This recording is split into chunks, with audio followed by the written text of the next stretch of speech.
Pas Dian bebelok, Wak, dan belokan ini persis di depan kamar Kak Tina tadi, dia ngerasa kayak ada di dunia yang berbeda karena yang dia lihat, Wak, di depannya itu adalah lorong yang penuh dengan akar-akar besar, Wak. Akar-akar besar nih nempel di dindingnya tuh, dan lantainya enggak keramik dah, Wak, enggak. Hai, wassalamualaikum warahmatullahi wabarakatuh. Terima kasih sudah klik video ini. Oke, Wak, jadi di malam Jumat ini seperti biasa aku akan bawakan kisah horor Wawa kesukaan kalian yang sekarang udah masuk ke part 77. Kalau kalian ada part yang kelewat, Wak, langsung aja menuju ke playlist karena di sana ada playlist kisah horor Wawa, ada part 1 sampai part sekarang. Dan di KHW kali ini aku akan menceritakan satu kisah horor dari Wawa yang diteror oleh penghuni-penghuni yang ada di kosannya, Wak. Dan yang ekstrimnya adalah si Wawa ini bukan diliatin makhluk menyeramkan aja, tetapi dia ini juga bisa masuk dan melakukan perjalanan ke dunia lain dari rumah kosnya itu. Nah, barulah Wak diketahui bahwa ternyata rumah kos yang dia tempati ini menyimpan cerita yang sangat-sangat menyeramkan di endingnya. Nggak sabar kan kalian mau nyimak ceritanya? Tapi ada hal lain sih, Wak, yang bikin aku lebih nggak sabar lagi. Kalian tahu pasti apa ya kan? Betul, aku udah nggak sabaran kali untuk nyobain ini Cimory UHT Milk, Wak. Kenapa? Karena susu favorit aku ini baru aja launching rasa terbarunya, yaitu rasa coklat tiramisu dan rasa salted caramel. Makin banyak kan, Wak, varian rasanya. Nah, inilah yang bikin aku nggak sabar mau nyoba, Wak. Sebentar, aku mau cobain coklat tiramisunya, Wak, ya. Bismillahirrahmanirrahim.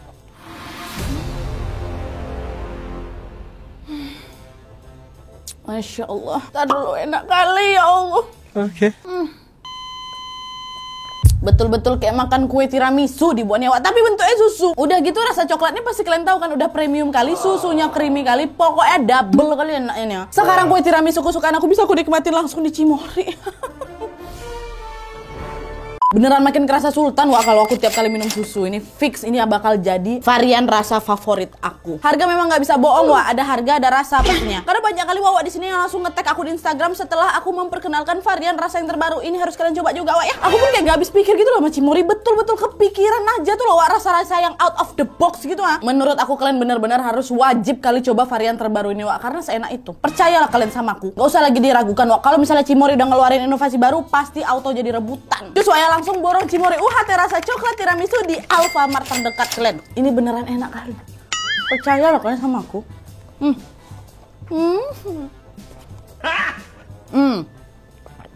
Sekarang barulah kita masuk ke ceritanya, Wak, ya. Check it out.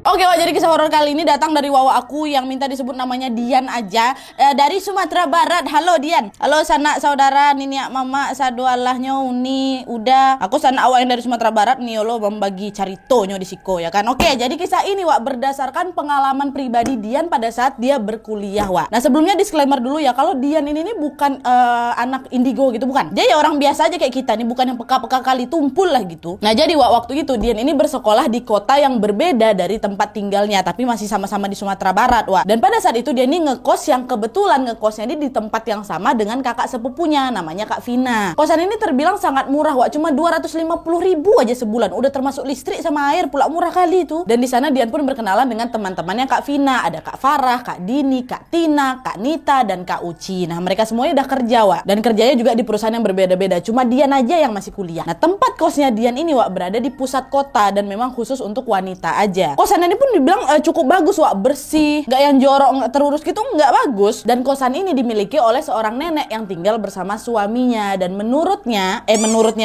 Dian, walaupun si nenek ini udah lumayan berumur, Wak, tapi tenaganya masih kuat kali loh dibandingkan dengan nenek-nenek seusia beliau gitu. Nah, sejak ngekos di sinilah, Wak, Dian ini merasakan kejadian horor yang nggak masuk akal. Nah, kejadian horor pertama ini berawal pada jam 11 siang ya, 11 siang di hari Minggu ketika si Dian ini baru aja selesai masak nih sama Kak Dini. Nah, setelah selesai masak, mereka pun memutuskan untuk ayo rebahan dulu lah kita di di kamar, capek gitu kan, mengingat juga cuaca waktu itu panas sekali, bikin mereka jadi cepat kelelahan tuh, Wak. Dah lah tuh, akhirnya mereka rebahan lah di kamarnya Kak Dini yang berada di lantai bawah. Lagi rebahan bersantai-santai gitu, tanpa terasa keduanya pun tertidur. Nah, setelah beberapa waktu Dian ini ketiduran, Wak, Dian terbangun nih. Dia langsung lah pergi ke kamarnya dan bergegas mau mencuci pakaiannya, Wak, yang memang sebelumnya sudah dia rendam dari pagi. Udah selesai cuci baju, dia langsung mandi. Habis itu lanjut menjemur pakaiannya tadi. Nah pas lagi menjemur pakaian ini, Dian ketemulah sama si penghuni kos lain, kawan-kawan kos yang lain. Sempat juga ngobrol-ngobrol ringan tuh, Wak. Jemur pakaian Dian, iyo kak, ku banyak banget apa pakaian Dian, ku kakak ala makan. Mantap, gitu lah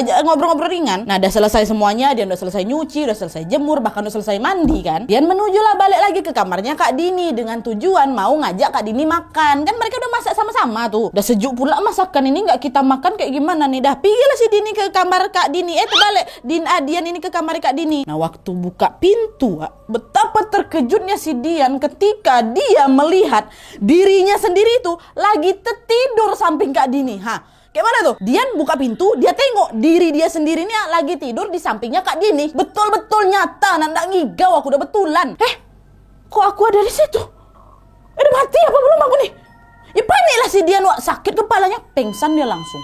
Nah dah tuh kan, tidak lama kemudian dia nih kebangun lah kan, udah siuman dia. Nah tapi pada saat itu dia nih bukan terbangun dari posisi dia pingsan dekat pintu itu, tidak. Melainkan Dian terbangun di posisi tidurnya samping Kak Dian. Macam dia masuk lagi ke dalam badannya tuh loh, Wak. Waktu itu aku sempat berpikir, aku nih mimpi apa tadi ya? Tapi nggak mungkin, betul-betul nyata kali tadi tuh. Orangku sempat masak, sempat mandi, sempat jemur pakaian kok. Aku nggak pernah mimpi kayak gitu, betul. Gimana sih Wak cara aku jelasinnya ya? Bener-bener seperti melakukan kegiatan biasa gitu loh. Tapi kayak ngerasa dia tuh mimpi. Ya gila, dia terbangun waktu posisi dia tertedok samping Kak Dini kok. Nah akhirnya di tengah kebingungan ini si Dian pun langsung lah ngebangunin Kak Dini kan. Kakak bangunlah Kak, tanpa dia menceritakan apapun yang dia alami tadi, Wak. Kakak bangunlah Kak, yuk makanlah kita lagi yuk, katanya. Dah lah Kak Dini pun bangun, pergilah mereka makan. Dian betul-betul dilupakannya kejadian tadi itu, Wak. Nah tapi Wak, anehnya setelah si Dian ini terbangun, kegiatan yang dia lakukan sama persis kayak apa yang dia lakukan sebelumnya. Dia nyuci baju yang memang sudah dia rendam tadi pagi, terus dia mandi, terus dia jemur baju sambil ngobrol sama penghuni kos lain yang memang nanyain dia tuh loh, yang ngajak si Dian ini ngobrol. Betul sama persis. Kayak Dian ini betul-betul kayak mengulang waktu gitu, Wak. Kayak dejavu.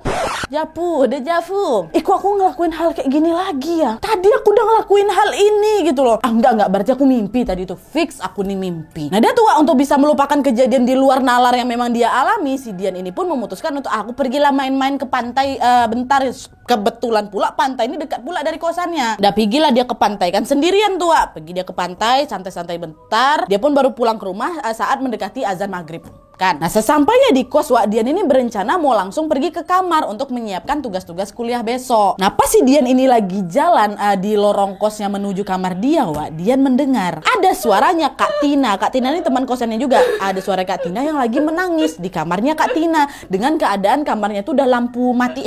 Dengan keadaan lampu kamarnya tuh mati. Alah, nangis pula Kak Tina. Gitu katanya udah lama mati. Dia tuh sebenarnya juga nggak heran kenapa Kak Tina ini bisa nangis, karena Kak Tina ini baru aja putus cinta. Alah, nangis pula Kak Tina ini, mungkin lagi galau kali ya. Pikir ya si Dian waktu itu. Udah, akhirnya Dian pun pergilah ini mendekati pintunya kamar Kak Tina, terus dia ketok kayak pengen menenangkan gitulah kan. Tok. Kak Tina kayak gitu. Kakak ngapa Kak? Kata si Dian kan. Nggak apa-apa Dek, kata Kak Tina dari dalam kamar. Ngapain kakak nangis sendirian dalam kamar tuh Kak? Lampu kamar belum kakak nyalain pula, bentar lagi udah mau maghrib Kak. Ayolah yuk kita sholat maghrib bareng yuk. Kata siapa ini? Kata Dian. Kak Tina jawab dari kamar, kakak lagi galau Dek. Katanya, masuklah Dian ke sini temenin kakak, katanya kan. Ya udah bukalah pintunya Kak biar aku bisa masuk, kata Dian. Nah tapi Wak, setelah itu jawaban Kak Tina ini malah bikin si Dian agak heran. Kenapa? Karena Kak Tina tiba-tiba bilang, masuk aja Dek. Mau karena Dek Dian ini nemenin kakak di sini selamanya. Kakak mau bunuh diri aja lah Dek, kakak gak sanggup lagi. Itu kata Kak Tina sambil masih menangis tuh. Dan gak lama setelah Kak Tina ngomong kayak gitu, Dian mendengar suara barang-barang di dalam kamar Kak Tina ini berjatuhan semuanya. Ya makin panik lah, khawatir lah si Dian ini kan, takut pula Kak Tina ini betulan bunuh diri dia di dalam. Kakak jangan Kak, jangan. Gak ada jawaban dari dalam nih, orang pintunya terkunci. Dian pun langsung menuju ke kamarnya Kak Nita yang memang posisinya gak jauh dari kamar Kak Tina. Kak Nita tolong, itu Kak Tina kayaknya lagi ada masalah Kak. Tadi dia nangis, dia bilang mau bunuh diri, kata si Dian. Nah, Kak Nita pun ikutan panik lah, di mana dia sekarang, di mana di kamarnya, kata gitu. Pergilah mereka berdua nih bergegas menuju kamar Kak Tina balik kan. Digedor-gedor lah tuh sama mereka berdua. Woi Tina istighfar, kok jangan macam-macam kau, kata Nita. Tapi tetap gak ada jawaban, Wak. Iya kak istighfar gitu kata Dian. Pokoknya mereka berusaha untuk ngedobrak itu pintu, Wak. Tapi pas lagi sama-sama panik ngegedor-gedor pintunya Kak Tina, barulah di situ Dian tiba-tiba menyadari sesuatu. Ternyata kamarnya Kak Tina itu digembok dari luar, Wak. Digembok dari luar, nampak gembok di depan pintu tuh. Memang di kosnya si Dian ini kalau orangnya sedang nggak ada di kosan, Wak, kamar-kamar tuh digembok dari luar juga nih sama yang punya kamar. Jadi nggak sekedar cuma dikunci pintunya aja, tapi juga digembok. Selalu kayak gitu. Dan gembok yang tegembok itu menjadi penanda kalau memang yang punya kamar nggak ada di dalam, sedang keluar gitu. Nah, kamar Kak Tina gemboknya ada di luar dan dalam keadaan terkunci. Kak, tengok nih ya. Digembok deh. Siapa tadi yang berarti nangis-nangis tuh, Kak, yang ngomong sama Dian tadi? Siapa, Kak? Yuk mah tahu, Kakak. Siapa yang Dian dengar tadi? Nggak tahu Dian dong, Kak. Kak Nita pun waktu itu langsung ngerasa takut, Wak, panik juga karena suasana itu jadi cukup tegang kali itu loh. Tuh tadi Dian ngomong sama siapa, Kak? Dan jelas sekali tadi tuh suara Kak Tina, ada suara nangis-nangis. Nggak dengar, Kakak. Aduh, Kakak dengar tadi memang ada suara nangis-nangis, kata Kak Nita. Nggak iya ini dong, Kak. Nggak iya, udah nggak enak nih, Wak, perasaannya si Dian tuh badannya jadi kayak lemes gitu, muntah-muntah sih Dian di lorong kosan tuh. Udah deh, minum ini dulu deh. Kuat kau masuk kamar, nggak kuat Kak aku, dong, Kak. Nggak kuat aku, kata si Dian kan. Udah, kau tenangkan diri kau dulu. Tenang, sama-sama baca doa kita ya, kata Kak Dian. Ada tuh, Wak, kan gak lama setelah Dian ini kayak dikasih kayu putih gitu untuk ditenangkan sama Kak Nita, dia udah ngerasa agak baikan ini. Dian pun langsung bergegas membersihkan muntahan yang di lorong kos itu, dibantu sama Kak Nita. Nah tapi, Wak, baru aja merasa sedikit tenang tuh, tiba-tiba betulan mereka tengok Kak Tina yang baru aja sampai di kosan setelah dia pulang kampung 2 hari.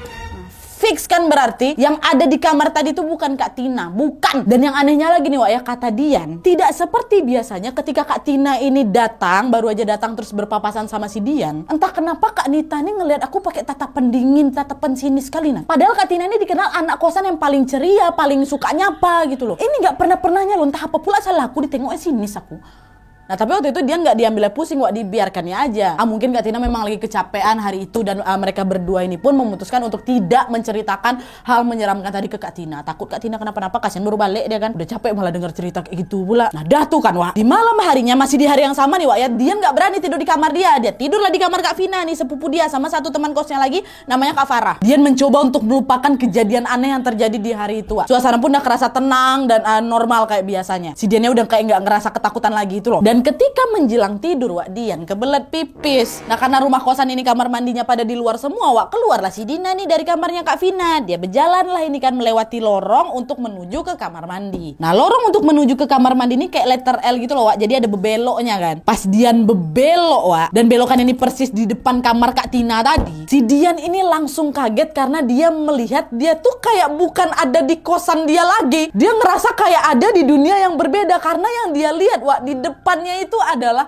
lorong yang penuh dengan akar-akar besar, Wak. Akar-akar besar nih nempel di dindingnya tuh, dan lantainya enggak keramik dah, Wak, enggak, tanah. Betul-betul kayak suasana di hutan, Wak. Pas dia belok tuh, belok. Di mana aku nih? Mundur dia lagi kan, berbalik lagi dia tuh dari belokan tadi. Nah waktu dia berbalik, Wak, kondisi di dekat kamar Kak Vina tuh masih seperti biasa, berubah terbalik lagi. Nggak apa-apa. Ngapa tadi pas aku belok langsung berubah ya?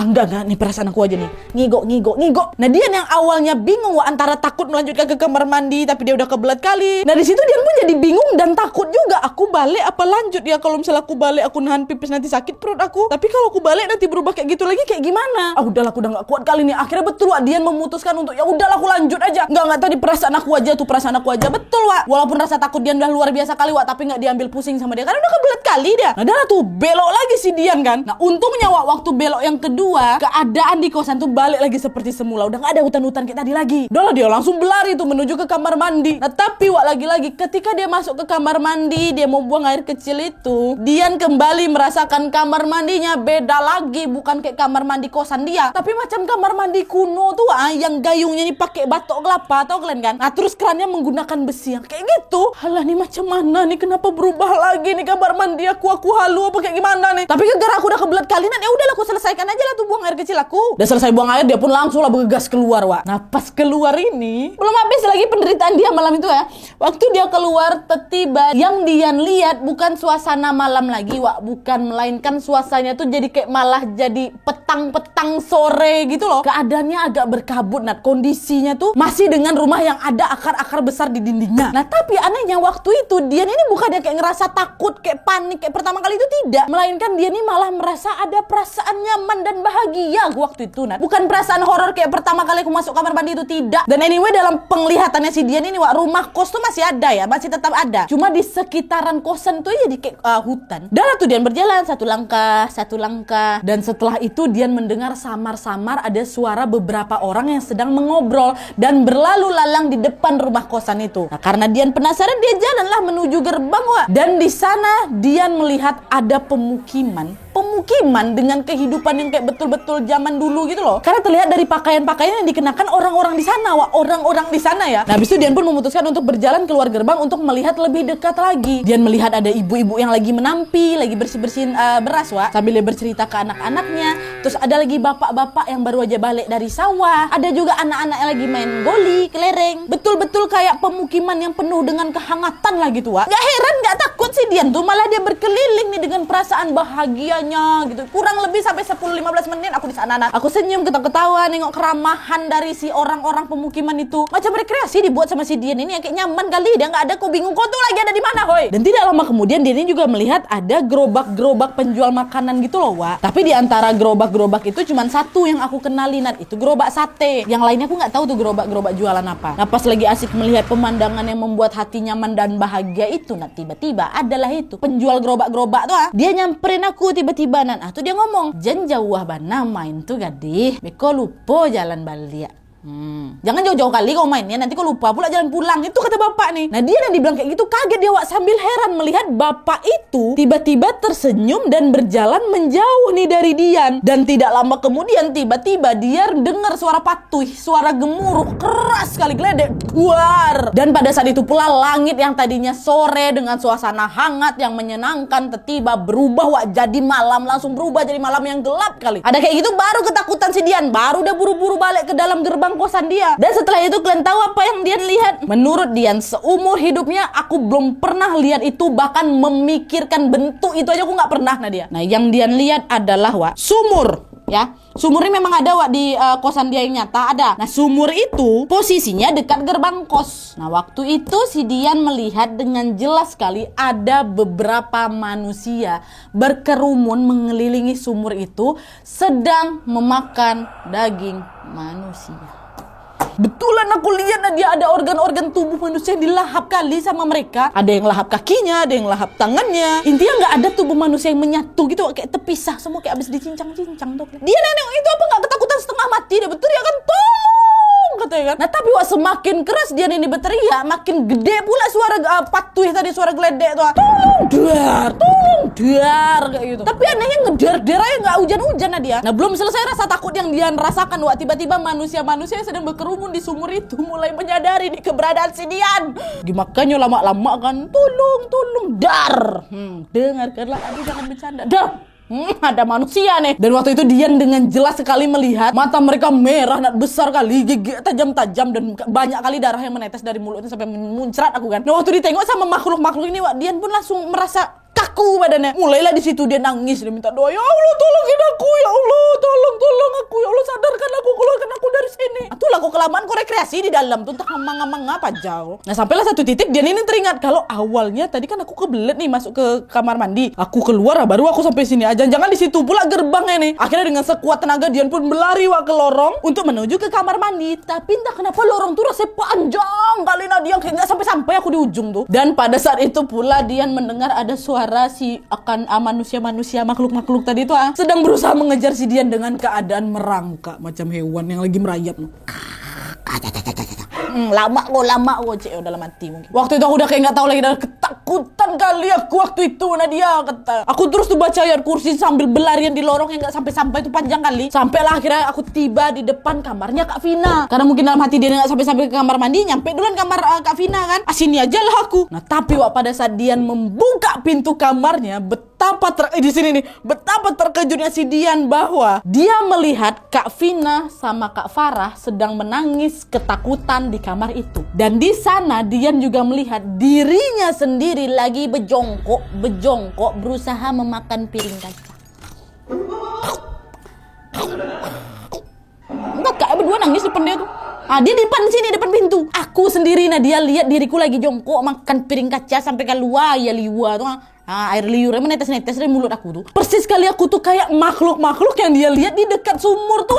Waktu itu tangisan Dian makin kejer lagi, Nat. Wak. Ya takutlah dia nengok dirinya kayak gitu. 2 kali, Wak, dia lihat dirinya sendiri itu. Yang pertama oke lah tidur samping Kak Dini. Sekarang kayak gitu keadaan macam mana dia nggak histeris? Ya Allah, kenapa aku ada di situ? Kak Vina, tolonglah sadarin aku nih gila apa kayak gimana nih, kata dia. Kak Vina sama Kak Paradala tuh nangis-nangis di kamar, Wak. Oh, Dian sadar lah, Dian jangan bantu itu. Dian takut kakak berdua kok. Dian sadar lah, Dian capek lah, Dian baca doa dalam hatian tuh. Dian takut kakak berdua kok, Dian. Ya Allah, ampun kata gitu. Dan sampai akhirnya, Wak, tiba-tiba Dian mendengar dirinya yang lagi terjongkok itu mengatakan,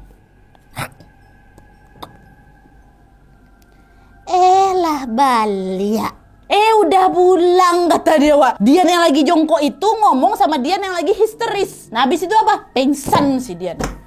Pingsan lagi. Kenapa nggak dari pertamanya kok pingsan, Dian? Ya Allah, merindingnya aneh gitu loh.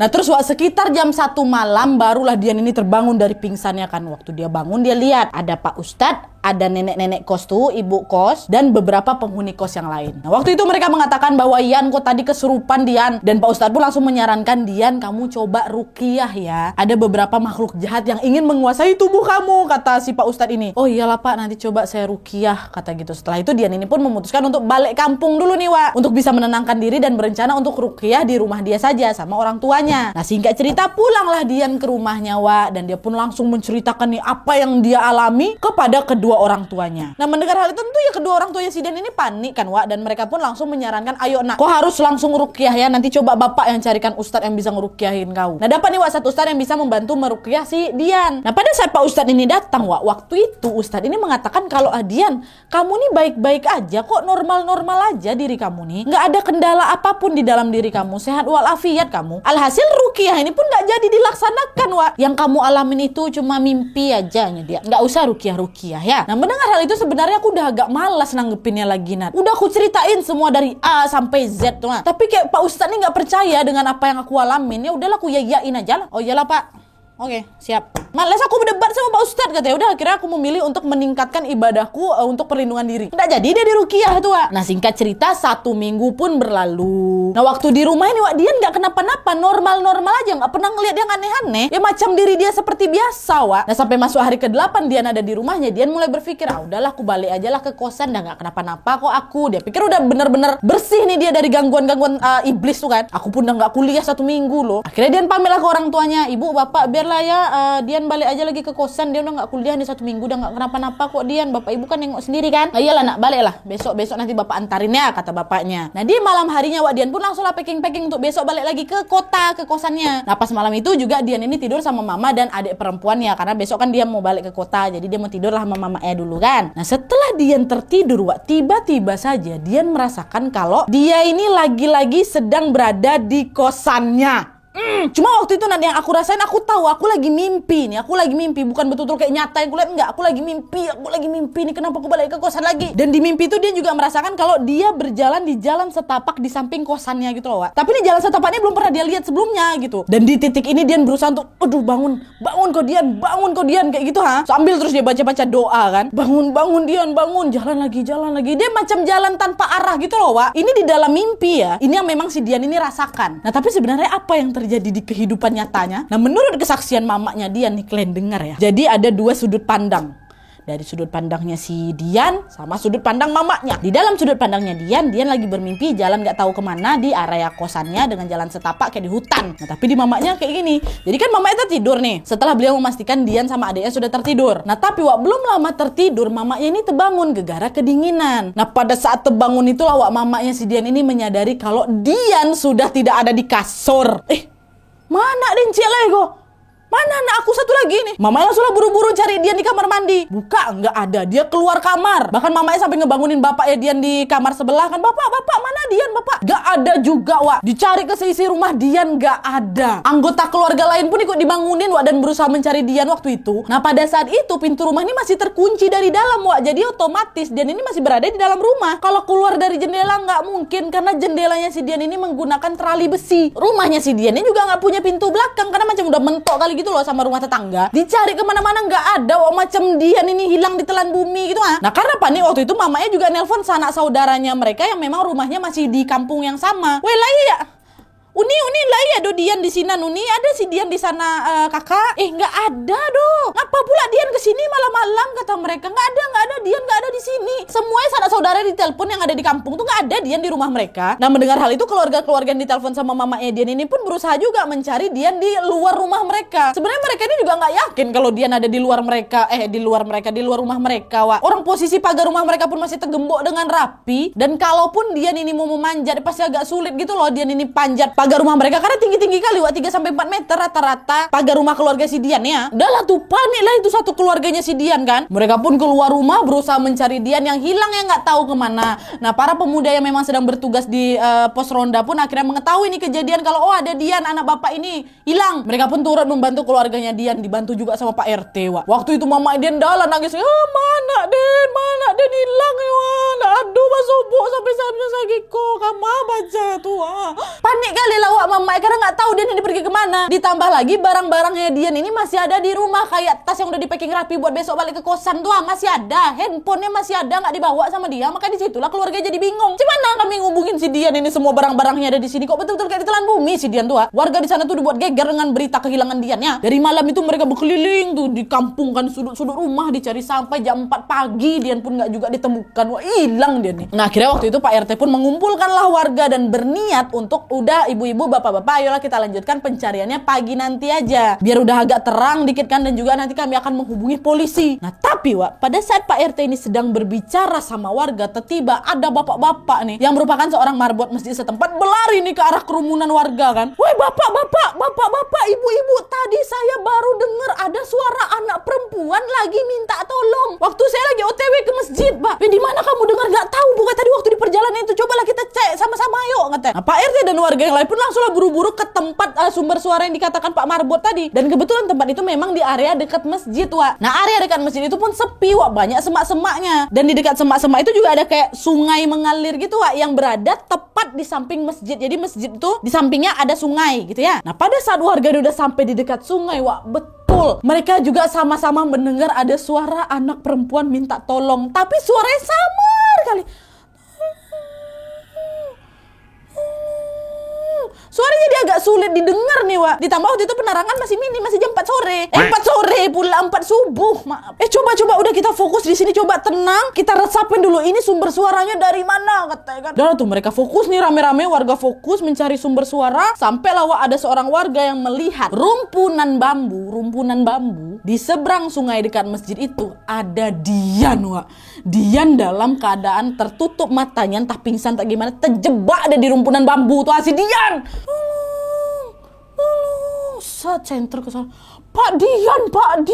Warga nengok itu langsung terkejut. Berlarian lah ini mau mendekati Dian kan. Nah tapi sayangnya waktu itu proses penyelamatan si Dian ini mendapatkan kendala Wak. Karena rumpunan bambu itu berada di seberang sungai. Ditambah lagi waktu itu bambunya bukan bambu kecil. Bukan. Bambu yang besar-besar tuh tau kalian kan. Bambunya besar-besar terus kayak masih dikelilingin sama miang gitu tuh gak kalian. Miang Wak yang ujung daun bambu yang agak tajam terus gatal tuh kan. Dian terselip di situ. Ya kesulitan lah warga buat kesana Wak. Belum lagi nyebrang sungainya, belum lagi manjat ke situnya lagi. 30 menit berlalu warga pun masih belum bisa ngelepasin si Dian dari rumpunan bambu tuh Wak. Saking sulitnya buat menyelamatkan si Dian ini mereka harus sampai bawa cinso. Tuh kalian cinso? Mesin buat motong batang pohon Wak. Mamanya Dian dalah itu nangis-nangis. Mana nih anak Dian mangang di situ nak. Siapa mau angkat situ nak turunlah situ baliklah jauh mak lah.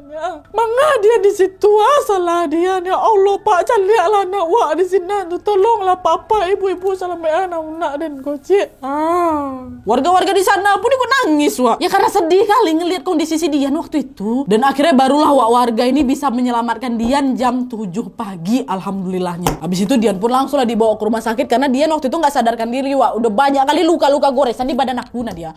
Untuk selamat kok dia, astagfirullahaladzim, kok bisa kok ada di sana tuh ha? Dan setelah mendapatkan penanganan dari rumah sakit, Dian pun bisa sadarkan diri Wak. Waktu sadar tuh gak langsung ditanya sama mama, kok kenapa kok bisa kayak gitu? Udah lah pokoknya kayak ditenangin dulu lah si Dian ini sampai akhirnya Dian ini mau membuka suara dengan apa yang dia alamin. Waktu dia udah kayak tenang ya udah Dian ceritain aja apa adanya. sebenarnya aku waktu itu mimpi, aku mimpi berada di kosan itu, tapi kiri kanannya nggak macam biasanya, hutan. Aku udah tahu waktu itu aku mimpi, aku macam mau sadar tapi nggak tersadar-sadar. Aku juga nggak tahu kenapa aku bisa sampai ke parak bambu tuh, kayak gitu, Wak. Jadi si Dian ini macam dibawa entah kayak gimana caranya lah itu ya. Mengingat kata Dian kan pagar dia tinggi-tinggi kali, pintu semua pada dalam keadaan terkunci kan. Macam diangkat habis itu taruh di situ tuh. Wallahu alam wisawab, tahu aku. Nah, jadi ini ya. Nah, ini nih sebenarnya apa yang sedang terjadi sama si Dian ini, Wak. Jauh kali aku kayak gini ya. Tapi aku capek duduk, Wak. Aduh gimana ya.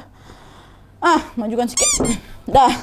Kenapa si Dian ini mendapatkan banyak sekali kejadian aneh di luar nalar setelah dia tinggal di rumah kos itu? Sampai-sampai kan H-1 sebelum si Dian ini balik ke rumah itu kan, si Dian ini malah dihilangkan ke parak bambu. Ada apa sama kosan ini, Nah ini jawabannya ya. Ini setelah diceritakan lagi sama si Dian. Jadi ternyata setelah dicari tahu dari beberapa warga di area kosannya siapa ini, si Dian, diketahui bahwa pada tahun 1970-an dulu orang tua pemilik rumah kos ini memiliki ilmu hitam yang dia turunkan ke anaknya, yaitu ya si nenek yang jaga kosan tadi ku bilang pertama kali itu.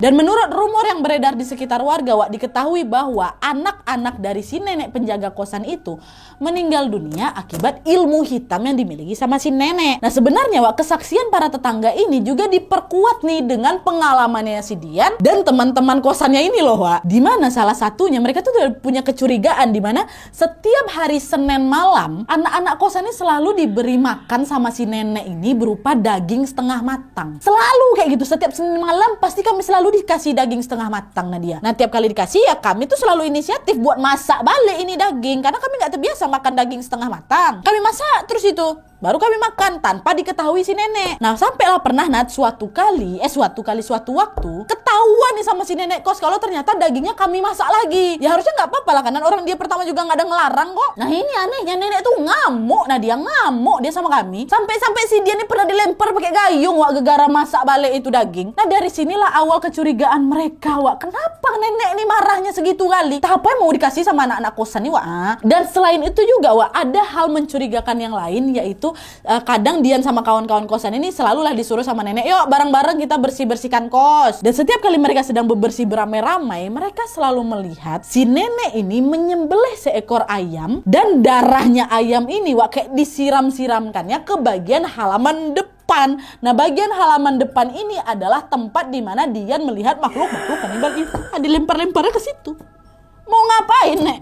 Ada apa? Dan selain itu juga, Wak, salah satu tetangga kosnya si Dian ini mengatakan kalau selama kurang lebih 6 bulan pertama kosan ini beroperasi, kosan ini nggak ada penghuninya sama sekali, tidak ada. Kemudian barulah setelah 6 bulan, baru tuh mulai ada 1-2 orang yang ngekos. Dan akhirnya baru ada sepupunya Dian, Kak Vina, dan Dian juga ikut turun menyewa di kosan tersebut. Pertama nggak ada yang mau di sana. Kalian inilah yang pertama kali berani ngekos di kosan nenek nih. Nah, dan setelah apa yang dialamin sama si Dian, ditambah lagi ada beberapa kesaksian dari cerita-cerita warga sekitarnya kosan, akhirnya para penghuni kosan pun memutuskan untuk pindah kos. Termasuk si Dian juga keluar dari kosan itu. Nah terus kabar nenek sama suaminya tuh kayak gimana, Nadia? Katanya Dian sih 2022 ini, tapi aku nggak tahu bulan berapa neneknya sudah meninggal, Wak, disusul sama suaminya. Innalillahi wa inna rajiun. Dan setelah apa yang dialami sama si Dian ini akhirnya berhasil juga diruqyah, Wak. Dan gak cuma sama satu ustadz, 11 ustadz yang ngeruqyah dia. Itu pun ngeluarin makhluk dalam tubuh aku ini gak mudah, Nadia. Dimana salah satu ustadz mengatakan kalau Dian ini kayak kena santet atau guna-guna gitu loh, Wak. Karena kemungkinan ada yang sakit hati sama omongannya Dian. Memang si Diannya agak ceplas-ceplos juga omongannya, kata dia sendiri loh. Jadi mungkin ada yang sakit hati sama dia, itulah digitukan si Diannya. Dan waktu proses ruqyahnya Dian ini berlangsung, Wak, Dian ini diminta minum 2 botol air mineral yang 1,5 liter dan sudah dicampur garam. Nah 1 botol itu garamnya bukan gitu, tidak, 1 bungkus. Kalian bayangin 1 botol air mineral 1,5 liter dicampur sama sebungkus garam. Kocok, abis itu disuruh minum, suruh habiskan tuh 2 botol yang udah dicampur garam tuh. Waktu itu aku ngerasa minumnya cuma setenggok gitu, setenggak gitu aja, Nadia. Tapi nyatanya menurut kesaksian beberapa orang yang melihat proses ruqyah itu, Dian meminum 2 botol sekaligus, Wak. Dan minumnya pun kayak orang kehausan kali, kata ya. Dan setelah Dian ngabisin 2 botol air garam itu, ustadz ini pun langsung langsung kayak menekan tengkuknya Dian, tiba-tiba Dian muntah banyak kali dan cairannya kayak hijau kental gitu. Dan alhamdulillah setelah melakukan ruqyah itu Dian sudah merasa lebih aman dibanding sebelumnya, Wak. Dia juga udah balik lagi ke kota yang pertama kali dan mulai kuliah lagi di sana, tapi pindah kosan memang. Sehat-sehat ada Dian ya. Ya Allah, untung selamat kau dari para bambu. Untung dibalikin kau. Oke, Wak, jadi itu tadi kisah dari Dian yang berasal dari Sumatera Barat. Terima kasih banyak yo Dian ya. Memang kadang kalau nemu kosan fasilitasnya cukup lengkap, bersih, bagus, tapi harganya murah kali, itu memang agak dipertanyakan sih, Wak. Ditambah lagi kalau ketemu perilaku penjaga kosan yang udah agak nggak masuk akal gitu. Terus tiba-tiba konspirasinya ternyata daging setengah matang yang dikasih sama nenek itu rupa daging manusia yang dia tengok di dunianya. Terlalu jauh pikiran kau Nadia. Cuman apa maksud si nenek ini ngasih daging itu, nyebar-nyebarin ayam itu? Itu belum tahu lagi jawabannya, Wak. Dian pun nggak tahu karena kan dia cuman penghuni kosan kan. Mau nanya sama nenek tuh nanti ditokoin pakai gayung lagi pula. Takut deh. Tapi gimana menurut kalian soal ceritanya Dian ini, Wak? Apakah kalian pernah juga mengalami kisah horor di rumah kosan kalian? Atau kalian sekarang lagi di kosan sendirian? Hati-hati sudut, Wak. Nanti ada yang jongkok-jongkok. Aku nggak takut, situ ada sudutnya juga. Oke, buat kalian juga yang pengen berbagi kisah horornya, boleh langsung kirimin aja serapi mungkin, seapa adanya aja ke email di bawah ini dengan subjek kisah hororku. Sertakan juga nama Instagram sama WhatsApp kalian biar nanti aku gampang hubungin kalian waktu kisah kalian di-up di video selanjutnya ya. Oke, Wak, jadi sekian dulu videonya. Terima kasih banyak yang sudah menonton. Kalau kalian suka video ini, klik like-nya. Jangan lupa komen di bawah untuk ide dan saran-saran untuk video selanjutnya. Jangan lupa nyalain notifikasinya supaya kalian tahu kalau aku upload video baru. And as always, jangan lupa untuk klik tombol subscribe supaya kalian sama-sama tahu informasi menarik dan menegangkan dari channel aku. See you next video, Wak. Bye.